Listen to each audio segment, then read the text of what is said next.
शराब घोटाला मामले की आंच में अब पूरी आम आदमी पार्टी तपने लगी है।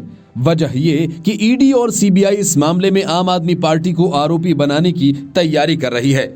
सुप्रीम कोर्ट में ईडी के वकील के इस ऐलान के बाद से ही सियासी फुलझड़ियां छूटने लगी हैं और अरविंद केजरीवाल के पसीने भी छूटने लगे हैं। ये वही अरविंद केजरीवाल हैं जो अब तक कहते रहे कि मनीष सिसोदिया, संजय सिंह और उनकी पार्टी के नेताओं के खिलाफ इतने छापे मारे गए लेकिन मिला एक चवन्नी भी नहीं, इसलिए सारा मामला ही फर्जी है। लेकिन केजरीवाल के इस बयान का एक दूसरा पहलू भी है। घोटाले में मिली सारी रकम आम आदमी पार्टी तक गई और उसने चुनावों में उसे जमकर खर्च किया। शराब घोटाला मामले में ईडी को कई ऐसे सबूत मिले हैं जिससे साफ है कि शराब घोटाले में मिली रिश्वत की रकम का इस्तेमाल पंजाब और गोवा के विधानसभा चुनाव के प्रचार में खर्च किया गया। यही वजह है कि ईडी ने सुप्रीम कोर्ट को बताया कि शराब घोटाले में आम आदमी पार्टी को आरोपी बनाकर जांच किए जाने पर विचार किया जा रहा है। ईडी के इस रुख के बाद अब केजरीवाल की पार्टी पर इसके संभावित असर की चर्चा शुरू हो गई है।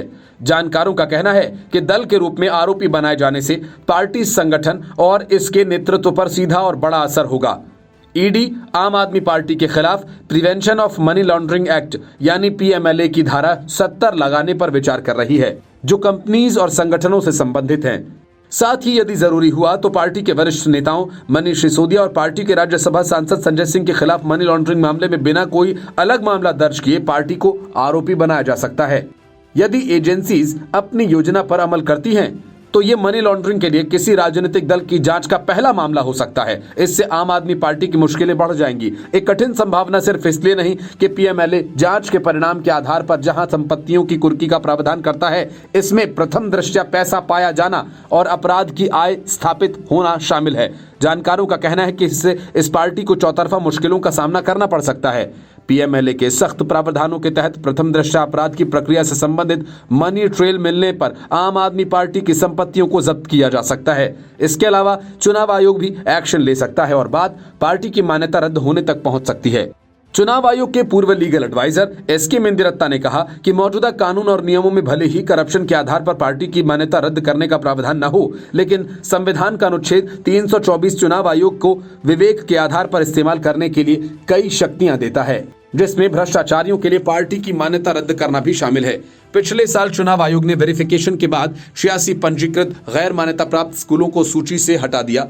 संविधान के अनुच्छेद 324 और representation of the people act 1951 की धारा 29 का इस्तेमाल करते हुए इसकी मान्यता रद्द की गई।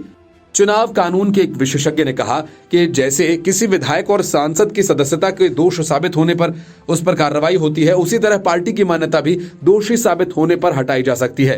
हालांकि जिस तरह उम्मीदवारों को अखबार, टीवी पर विज्ञापन देकर अपने खिलाफ चल रहे केसेस की जानकारी सार्वजनिक करनी होती है, उसी तरह चुनाव आयोग राजनीतिक दलों के लिए नियम बनाने पर भी विचार कर सकता है। Bureau report, news of India.